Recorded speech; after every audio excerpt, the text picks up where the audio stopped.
Hello students, welcome back to my channel. कैसे हो आप सब? उम्मीद करती हूँ बेटा सभी अच्छे होंगे और अपना ख्याल भी रख रहे होंगे।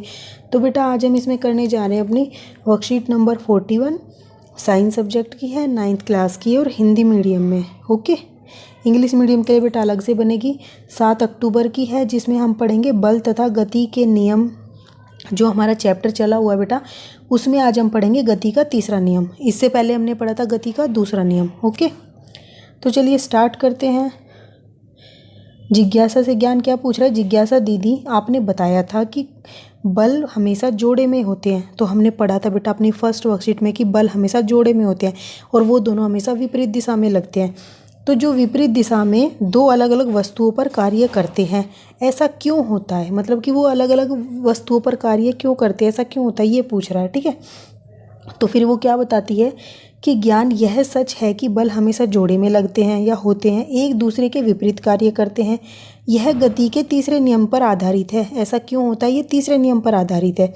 इस नियम के अनुसार जब एक वस्तु दूसरी वस्तु पर बल लगाती है तो दूसरी वस्तु भी पहली वस्तु पर बल लगाती है। ठीक है, यह दोनों विरोधी बल मात्रा में तो बराबर होते हैं परंतु दिशा अलग होती है, विपरीत दिशा में होते हैं। ठीक है, जैसे कोई ये वस्तु है, इस पर इस वस्तु ने बल लगाया तो ये भी इस पर उल्टा बल लगाएगी, तो विपरीत दिशा में हो गई। इसने इस तरफ लगाया और इसने इस तरफ लगाया, लेकिन बराबर मात्रा में लगाया। ठीक है, पहले बल को क्रिया बोलते हैं और दूसरे बल को प्रतिक्रिया बोलते हैं। जैसे कि बेटा दो के बीच में लड़ाई हो जाए, एक ने क्या किया, एक फ्रेंड ने अपने फ्रेंड को मारा, तो दूसरा क्या करेगा? वो तो नहीं छोड़ेगा, वो भी मारेगा। तो ये क्या हो गई? पहले ने तो क्रिया की और दूसरे ने प्रतिक्रिया की। ठीक है, पहले ने एक्शन किया और दूसरे ने रिएक्शन दिया। ठीक है, जैसे फुटबॉल को किक मारने के लिए हम क्रिया बल लगाते हैं। ठीक है, और फुटबॉल दूर चली जाती है, लेकिन फुटबॉल भी हमारे पैर पर प्रतिक्रिया बल लगाती है, जिससे हमारे पैर पर चोट या दर्द महसूस होता है। तो ये हमें तब पता चलता है कि फुटबॉल ने भी हमारे पर बल लगाया, क्योंकि उससे हमारे पैरों पर क्या हुआ? चोट लगी या दर्द होता है। ठीक है, तो तीसरे नियम का अनुसार यही है बेटा, जब एक चीज़ मतलब एक बल लगाएगा तो दूसरा भी लगाएगा। ठीक है, गति का तृतीय नियम बेटा क्या कहता है? प्रत्येक क्रिया के समान एक विपरीत प्रतिक्रिया होती है, छोटा शॉर्ट फॉर्म में बोलना चाहो तो, और यह विभिन्न वस्तुओं पर कार्य करती है। मतलब कि एक ही वस्तु पर नहीं होता, एक वस्तु दूसरे पर लगाती है तो दूसरी वस्तु पहली पर लगाती है। ठीक है, इसलिए जैसे कि हमने अब एक बार क्या कहा था कि दो मतलब कि व्यक्ति क्या कर रहे हैं, इस पर बल लगा रहे हैं एक वस्तु पर, तो ये दोनों बल तो क्या कर रहे हैं बेटा? एक ही वस्तु पर लग रहे हैं, लेकिन इस वस्तु और इस वस्तु के बीच में मतलब ये क्या कर रही है? इस पर बल लगा रही है और ये वाली इस पर लगा रही है। ठीक है, तो ये दो अलग वस्तुओं पर बल लग रहे हैं। ठीक है, तो इन्होंने क्या किया? इसकी तरफ बल लगाया, इस बॉक्स ने क्या किया? इसकी तरफ बल लगाया। तो ये दो अलग ऑब्जेक्ट पर है, लेकिन अगर इस बल की और इस बल की बात करेंगे तो ये दोनों किस पर बल लगा रहे हैं बेटा? इस ऑब्जेक्ट पर लगा रहे हैं। ठीक है, तो गति के तीसरे नियम के अनुसार जो होते हैं विपरीत प्रतिक्रिया और क्रिया में जो बल होता है वो अलग अलग वस्तुओं पर लगता है। एक स्प्रिंग तुला को दूसरे स्प्रिंग तुला बी के में चित्र अनुसार फंसाकर ए के ऊपरी हिस्से को किसी दीवार या किसी स्टैंड पर लगा दें। अब बेटा देखो यहाँ क्या बोला है आपको, यहाँ पर ये स्प्रिंग दिए गए हैं जिससे हम वजन मापते हैं किसी चीज़ का। ठीक है तो क्या किया? उसको एक ये वाला है, ठीक है, इसका एक सिरा दीवार से लगा दिया और दूसरे सिरे से हमने दूसरे स्प्रिंग को अटैच कर दिया। ठीक है, और इसको इस तरीके से किया, देखो जहाँ पर सामान मतलब हम लटकाते हैं और इसका वजन मापते हैं, इसका भी यहाँ पर मापते हैं, इन दोनों को आपस में अटैच कर दिया और इसका एक हिस्से को खुद हाथ से पकड़ लिया और इसको दीवार से लगा दिया। अब बेटा क्या कर रहे हैं? ये हाथ से इसको अपनी तरफ ऐसे खींच रहा है, तो तुम देखो ये अपनी तरफ ऐसे खींच रहा है, तो यहाँ से क्या हो रहा है? ये भी इसके हाथ को इसकी तरफ खींचेगा। ठीक है, तो जिसकी वजह से क्या हो रहा है बेटा? ये चीज़ इधर रह जाती है और ये आगे चली जाती है। अब ये इसने क्या किया बेटा? ये इसको खींच रहा है तो ये क्या करेगा? ये इसको अपनी तरफ खींच रहा है। अब ऐसा कैसे पता चला? यहाँ से देखो बेटा कि इस ऑब्जेक्ट को खींचा गया था इधर, तो इसने क्या किया? ये इसको खींच रहा है इधर। अब ये वाला ऑब्जेक्ट इसको खींच रहा है तो ये वाला ऑब्जेक्ट भी तो इसको खींचेगा, तो ये इसको इधर खींच रहा है, जिसकी वजह से बेटा ये क्या हो रहा है? ये जो स्प्रिंग है ये भी इतना आधा भार आ जाता है और ये वाला भी आधा भार आ जाता है, और दोनों में रीडिंग नोट करोगे बेटा बराबर पाएगी। मतलब जितना बल इसने इसको खींचने में लगाया उतना ही बल इसने इसको खींचने में अपनी तरफ लगाया। ठीक है, इसीलिए दोनों की जो मतलब रीडिंग होगी बेटा वे भी बराबर होंगी। तो यहाँ से क्या पता चला, यहाँ जितना क्रिया बल ए बी पर लगाता है उतना ही प्रतिक्रिया बल बी ए पर लगाता है। ठीक है। अब इसके गति के नियम के कुछ दैनिक जीवन में प्रयोग कैसे होते हैं बेटा, कि खेल में टकराने पर चोटिल हो जाना। जब कोई आप दो भाग रहे हो तो क्या होता है, टकराने पे चोटिल हो जाते हैं, क्योंकि उसकी वजह से उसको धक्का लगा तो उसने भी उसको धक्का लगाया, जिसकी वजह से क्या हो गई, चोट लग गई। अब पथ पर चल पाना, पैरों से बेटा हम पथ पर जब चल पाते हैं, जब देखो यहाँ से देखो तुम अच्छे से समझो, ये जो पैर है बेटा इसने क्या किया, जमीन को नीचे की तरफ धकेला। ठीक है, या फिर पीछे की तरफ कह लो, इस तरीके से देखोगे तो इसने इस तरीके से पीछे की तरफ धकेला तो जमीन क्या कर रही है, इसको ऊपर की तरफ धकेल रही है, तो इसका पैर ऊपर की तरफ उठ जाएगा। ठीक है, और आगे की तरफ बढ़ जाएगा।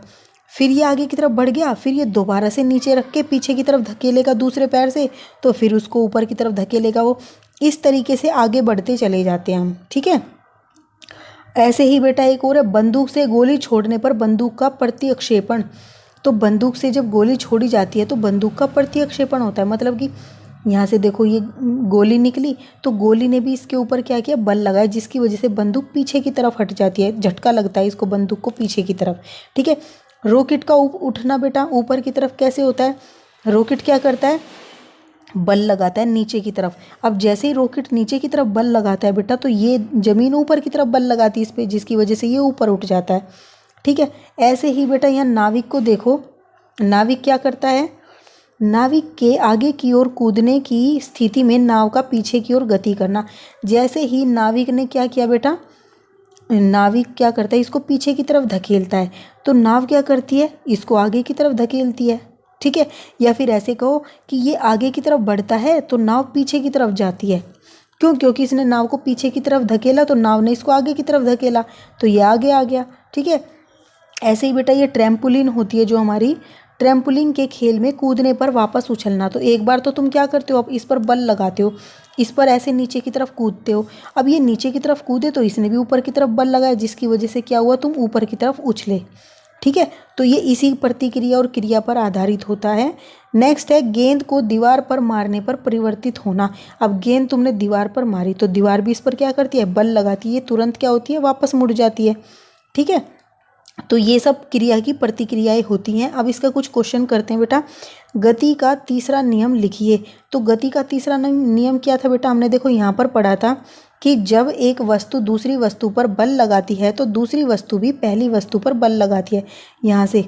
ठीक है, आप ये लिखोगे गति के तीसरे नियम, इस नहीं लिखना है, गति के तीसरे, यहाँ लिखोगे गति के तीसरे नियम के अनुसार जब एक वस्तु दूसरी वस्तु पर बल लगाती है तो दूसरी वस्तु भी पहली वस्तु पर बल लगाती है।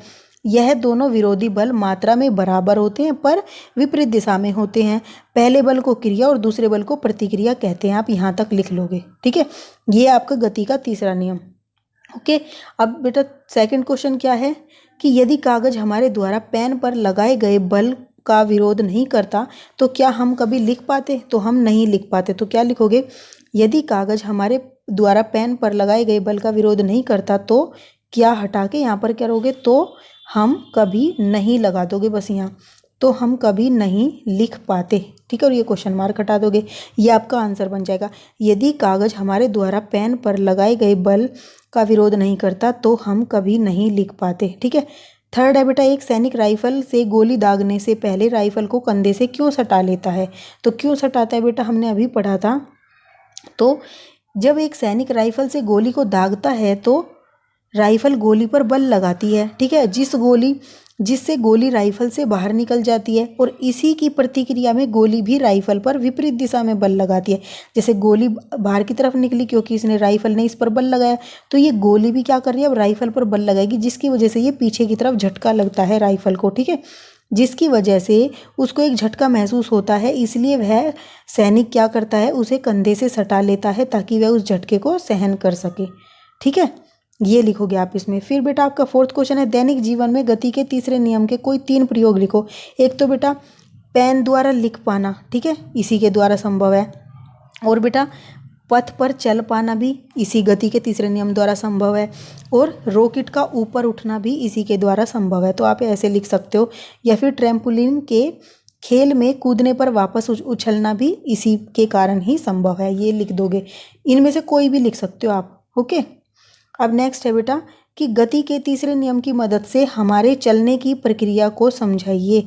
तो गति के तीसरे नियम की सहायता से हम कैसे चल पाते हैं? तो बेटा देखो, तो जब हम अपने पैर से जमीन पर पीछे की तरफ बल लगाते हैं तो जमीन भी हमारे पैर पर विपरीत दिशा में यानी कि आगे की तरफ बल लगाती है, जिसकी वजह से हमारा पैर आगे की तरफ बढ़ जाता है और यह प्रक्रिया लगातार चलती रहती है, जिसके कारण हम चल पाते हैं। ठीक है, तो आप ये लिख दोगे। तो इस तरीके से बेटा ये क्वेश्चन थे आपके और ये था हमारा गति का तीसरा नियम। तो हमने तीनों नियम पढ़ लिए हैं, पहला, दूसरा, तीसरा। अब आपको इनको अच्छे से रिवाइज करना है ताकि आपको ये अच्छे से याद रहे। इन्हीं के बेस पर फिर क्वेश्चंस करेंगे हम। तो चलिए इस वीडियो में बेटा इतना ही। अपना जो नेक्स्ट टॉपिक होगा हम अपने नेक्स्ट वीडियो में करेंगे। तब तक के लिए ऐसे ही हंसते रहिए, मुस्कुराते रहिए, पढ़ते रहिए और आगे बढ़ते रहिए। Thank you.